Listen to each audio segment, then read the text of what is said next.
Hello दोस्तों, मेरा नाम Vishal Sonawane Patil, customs and central excise inspector CGL 17। जैसे कि अभी आपको ज्योग्राफी का लेक्चर दिखने वाला है, लेकिन उसके पहले मैं जो बोलने वाला हूँ आपको वो अच्छे से समझ लो।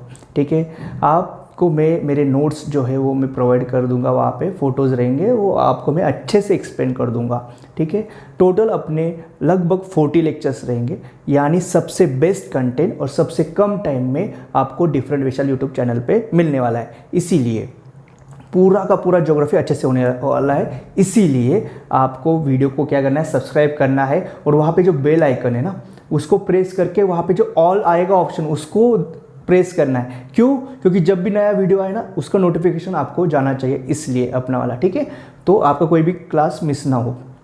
और एक सबसे इम्पोर्टेंट बात, आपको यदि आपने टेलीग्राम ज्वाइन नहीं किया तो पहले टेलीग्राम ज्वाइन कर लो। क्यों? क्योंकि मैं जो यहाँ पे पढ़ाने वाला हूँ उसके PDFs आपको टेलीग्राम पे मिल जाएंगे। मैं अपडेट करता रहूँगा, वो वहाँ पे मिल जाएंगे आपको अपने टेलीग्राम पे। तो @विशाल सर सेंट्रल एक्साइज सर्च कर लेना टेलीग्राम पे। दो ग्रुप्स मिलेंगे, दोनों अच्छे से ज्वाइन कर लो, कोई टेंशन वाली बात नहीं है।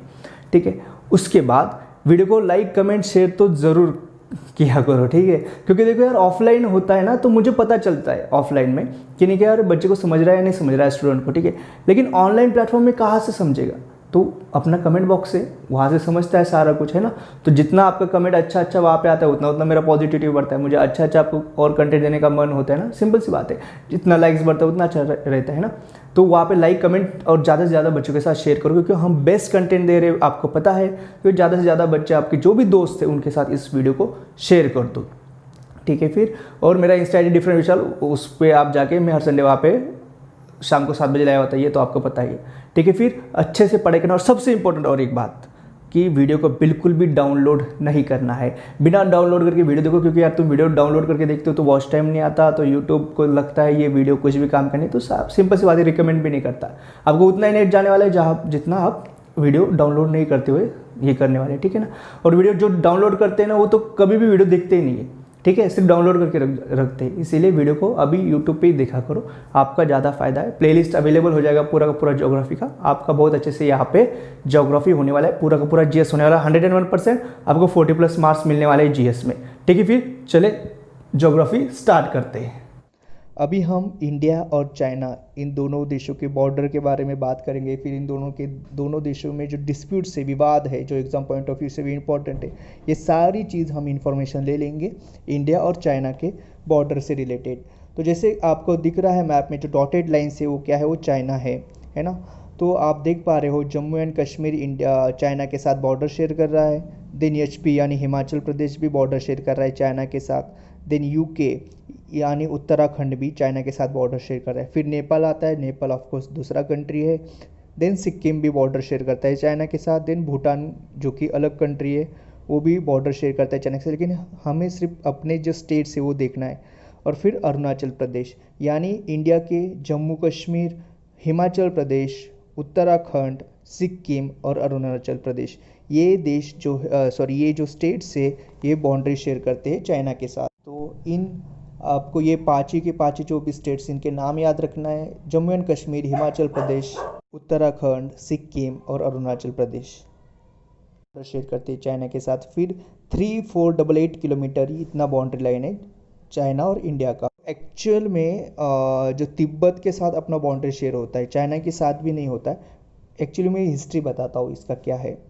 जब 1906 में क्या हुआ था, नेपाल ने क्या किया था, नेपाल तिब्बत पे अटैक करता। जैसे कि आप मैप में देख पा रहे हो, वहाँ पे तिब्बत है। ठीक है, नेपाल तिब्बत पे अटैक कर रहा था, तो तिब्बत जो है वो बहुत परेशान हो गया था। तो फिर वो जाते हैं चाइना के पास और उनसे मदद मांगते हैं और बोलते कि तुम नेपाल को कुछ समझाओ, नेपाल पे कुछ अटैक करो, मतलब हमारी तरफ से।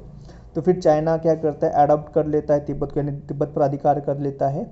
ठीक है, और फिर वो नेपाल पे अटैक करता है। ठीक है, फिर 1912 तक क्या करता है, चाइना तिब्बत को अपने पास ही रखता है। लेकिन क्या होता है, 1912 में जो एम्परर था चाइना का, वो मर जाता है। चाइना के सम्राट की मृत्यु हो जाती है 1912 में। तो ऑफकोर्स तिब्बत क्या हो जाता है, फिर फ्री कंट्री हो जाता है फिर से, है ना। तिब्बत फिर उसका जैसे ही जो राजा मर जाता है चाइना का, तो तिब्बत फिर से अपना अलग एक कंट्री बन जाता है। ठीक है, फ्रीडम पाता है तिब्बत 1912 में। तो 1914 में क्या होता है, शिमला कन्वेंशन हुआ था, यानी शिमला समझौता, जो कि किया था किसने, मैकमोहन ने। तो इसने क्या किया था, मैकमोहन ने जो तिब्बत है उसका क्या किया, उसका आधा आधा दो पार्ट कर लिया। आधा पार्ट चाइना को दे दिया और आधा पार्ट तिब्बत को एज ए फ्री कंट्री कर दिया था। ठीक है, फिर इंडिया और तिब्बत के बीच में एक बाउंड्री लाइन खींची गई। जो अभी चाइना और इंडिया के बीच में जो बाउंड्री लाइन है वो एक्चुअली तिब्बत के साथ थी पहले, क्योंकि तिब्बत एक अलग कंट्री था। ठीक है, तो 1914 में शिमला कन्वेंशन हुआ, शिमला समझौता हुआ। फिर इंडिया और तिब्बत के बीच में एक बाउंड्री लाइन खींची गई जिसको क्या बोला जाती है, मैकमोहन लाइन बोला जाता है। क्यों? क्योंकि वो मैकमोहन ने ये शिमला समझौता किया था ना, इसलिए। तो एक्चुअली इंडिया और तिब्बत के बीच में मैकमोहन लाइन खींची गई थी।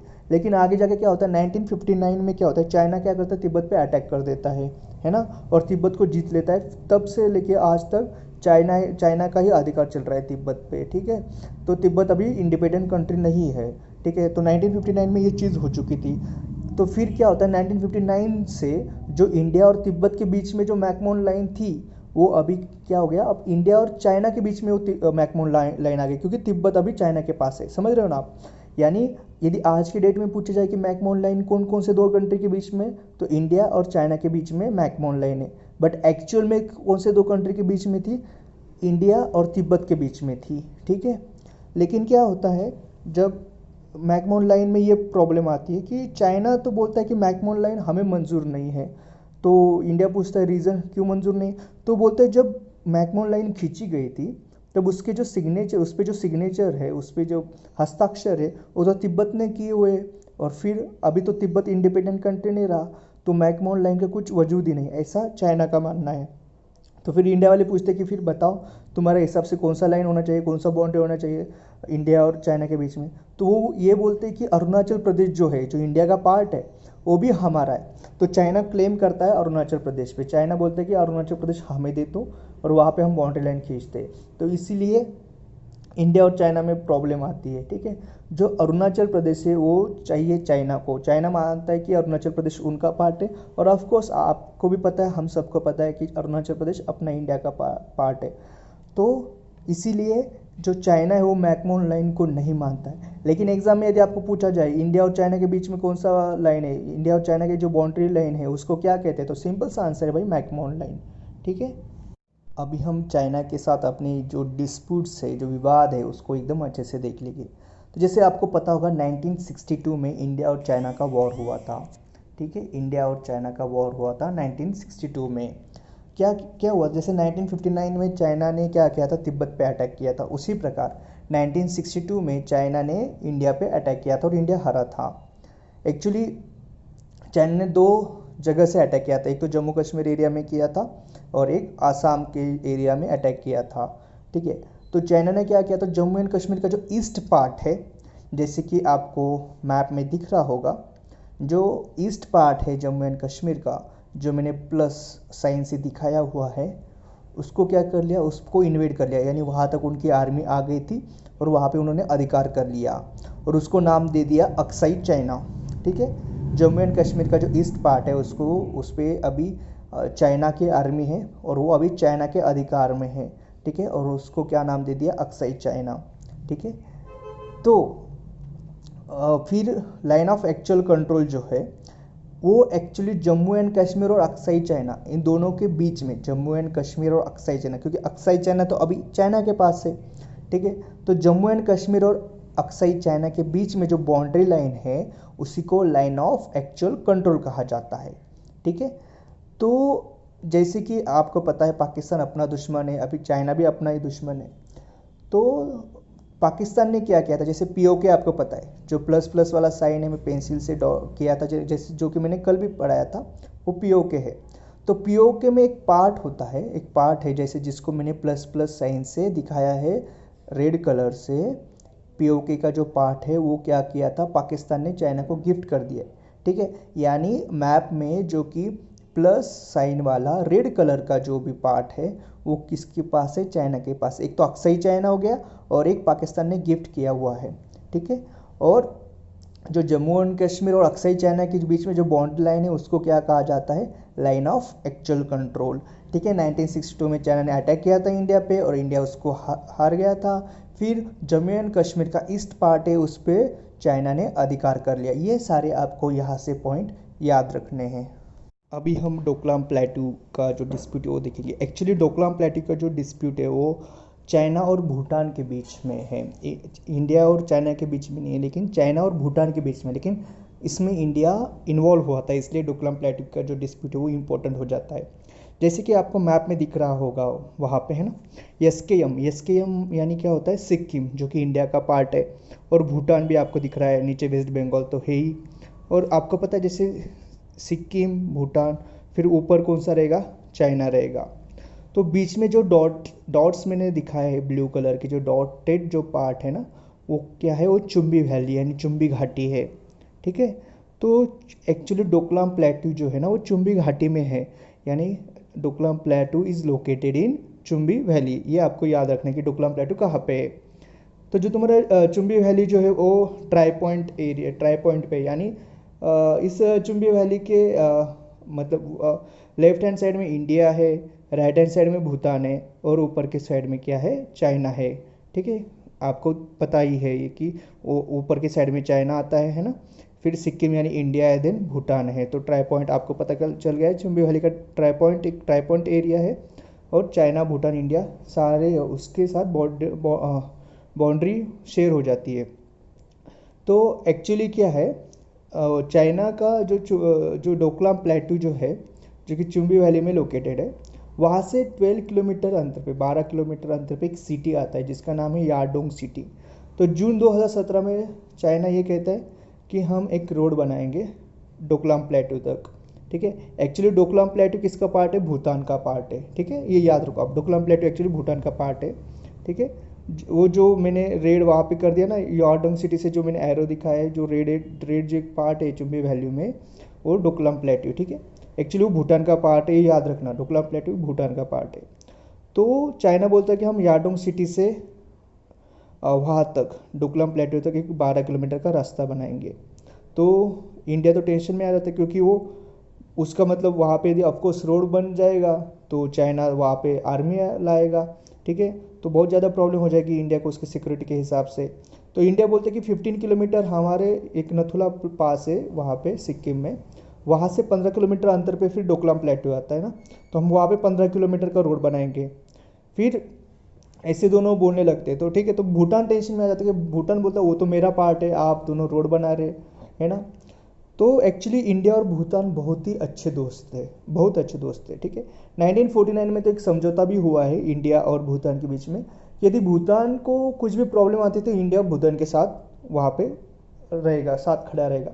तो इंडिया भूटान को बोलता है कि आप एक काम करो, आप चाइना के साथ मतलब लड़ने की तैयारी रखो, हम आपका साथ देंगे। इसीलिए फिर इंडिया ने वहाँ पे मिलिट्री भी लाया था, नथुला पास है ना, वहाँ तक इंडिया का भी मिलिट्री आया था, है ना। तो मतलब भूटान को साथ देने के लिए। और एक्चुअली इंडिया को ये प्रॉब्लम थी सबसे इम्पोर्टेंट, जो डोकलाम प्लेटू है ना, आपको जैसे 7 सिस्टर्स पता होगा, इंडिया की जो 7 सिस्टर्स है ना, अरुणाचल प्रदेश, मेघालय, आसाम, नागालैंड, है ना, मणिपुर, मिजोरम, त्रिपुरा, ये जो नॉर्थ ईस्ट के, ये जो आपको पता होगा, ये 7 सिस्टर्स है इंडिया के, है ना, इनको 7 सिस्टर्स कहा जाता है, ये 7 स्टेट्स को। तो वेस्ट बंगाल और वहाँ पे एक छोटा सा एक एरिया है, यदि वो एरिया यदि बंद हो जाएगा तो 7 सिस्टर्स और इंडिया का पूरा कांटेक्ट टूट जाएगा। उसको चिकन कॉरिडोर भी बोला जाता है। तो ऑफकोर्स यदि वो नज़दीक आता है, एक्चुअली वो नज़दीक यदि आता है चाइना, वो यदि वो डोकलाम प्लेटू तक उसका यदि मतलब वो यदि रोड बना रहा है, मतलब उसका आर्मी डोकलाम प्लेटू तक आ सकता है, तो चाइना कभी भी उस चिकन कॉरिडोर पे अटैक करके इंडिया और 7 सिस्टर्स का कनेक्शन तोड़ सकता है। इसीलिए इंडिया को बहुत ज़्यादा दिक्कत थी इस रोड की वजह से। इसीलिए इंडिया बिल्कुल भी नहीं चाहता था कि चाइना याडोंग सिटी से 12 किलोमीटर का जो रोड है डोकलाम प्लेटू तक उसको बनाए। तो फिर इंडिया ने ऑफकोर्स भूटान को आगे किया, मिलिट्री भी वहाँ पे लाया।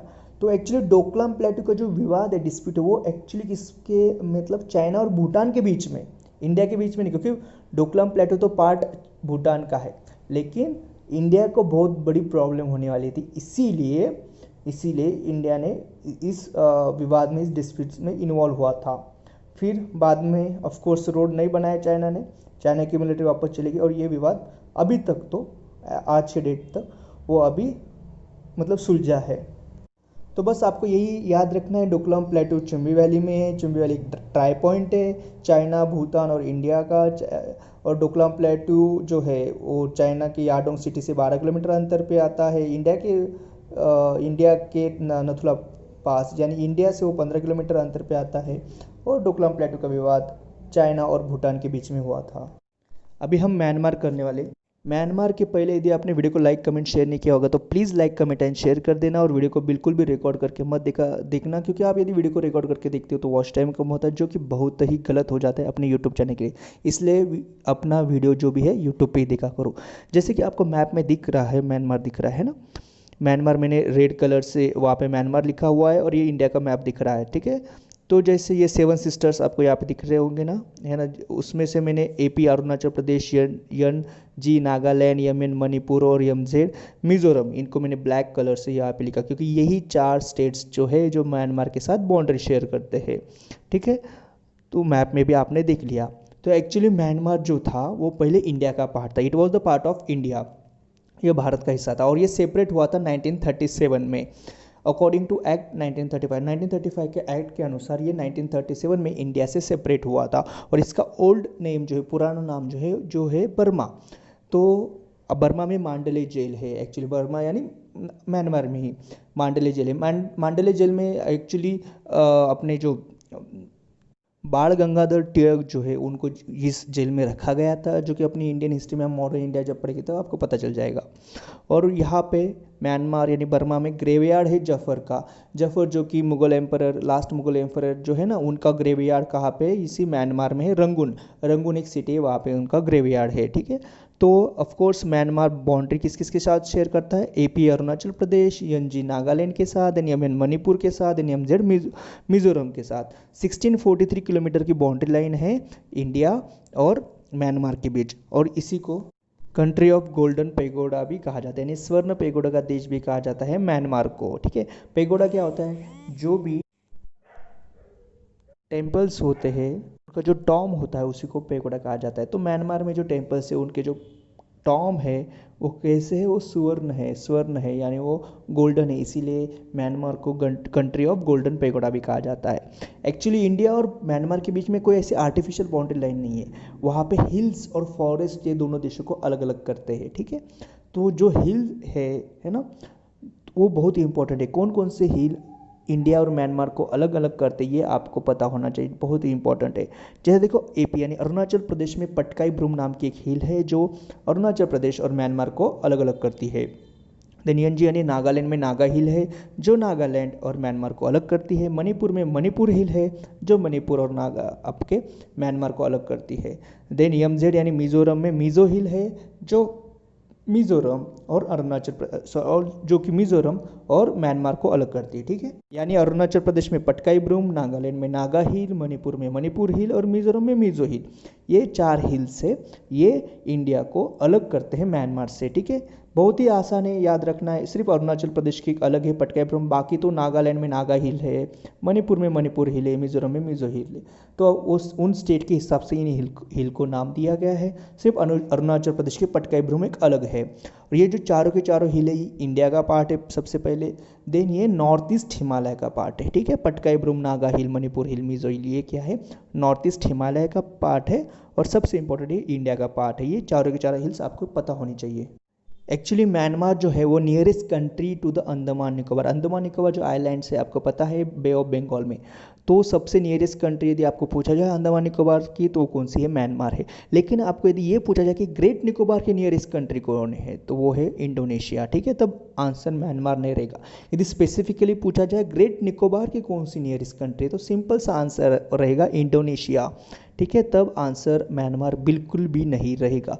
अंडमान निकोबार की नियरेस्ट कंट्री म्यांमार, लेकिन ग्रेट निकोबार की नियरेस्ट कंट्री इंडोनेशिया। इंडोनेशिया में भी जो तुम्हारा सुमात्रा आइलैंड है ना वो नियरेस्ट होता है ग्रेट निकोबार का, ठीक है। तो आपको ये याद रखना है।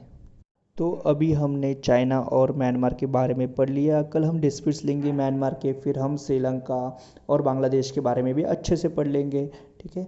यदि आपको वीडियो अच्छा लगा तो लाइक कमेंट शेयर ज़रूर कर देना और सब्सक्राइब कर देना अपने यूट्यूब चैनल को, ठीक है। बहुत ही इंपॉर्टेंट है अपने सब्सक्राइबर्स भी बढ़ना, जो कि बहुत ही पॉजिटिविटी देते हैं, ठीक है। तो अच्छे से ऐसे ही पढ़ते रहो एकदम बढ़िया तरीके से। इसको मैंने जो नोट्स है मैंने टेलीग्राम पे डाले हुए हैं, नोट्स को अच्छे से रिवाइज करो, ठीक है। फिर थैंक यू सो मच।